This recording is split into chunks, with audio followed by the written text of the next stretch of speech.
64 سالہ بوڑھے آدمی نے اپنی بیگم کو ہم بستری سے انکار پر لوہے کی سلاخ مار کر قتل کر دیا. یہ خبر میں نے بھی سنی ہے کہ بیگم نے ہم بستری سے انکار کر دیا تھا تو لوہے کی روڈ سے مار دیا. بیگم کے لیے جائز نہیں ہے شریعت میں کہ شوہر جب ہم بستری کرنا چاہ رہا ہو تو وہ انکار کرے, یہ جائز نہیں ہے. لیکن اس پہ یہ ری ایکشن کہ اس کو مارنا پیٹنا, لوہے سے مار دیا, یہ تو کبیرہ گناہ ہے, اکبر الکبائر ہے.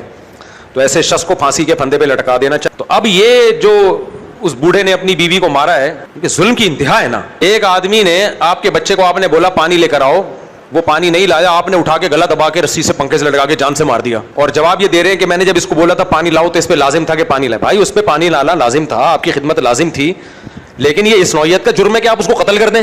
تو ہر باطل نے اپنے جرم کے لیے کوئی بہانہ تراشا ہوا ہوتا ہے. زیادہ زیادہ ناراض ہو جاتے ہیں, منہ ادھر کر کے سو جاتے ہیں. حدیث میں آتا ہے جب کوئی عورت شوہر کا انکار کرے تو فرشتے ساری رات اس پہ لعنت بھیجتے ہیں. یہ حدیث میں اسی وجہ سے کہ آدمی اب ادھر منہ کر کے سوئے گا ناراض ہو کے, تو فرشتوں کی ڈیوٹی شروع ہو جائے گی کہ اس کے لیے, اس عورت کے لیے کو بددعائیں دو. تو اس بات پہ اس طرح بے دردی سے مارنا, قتل کرنا یہ حرام ہے.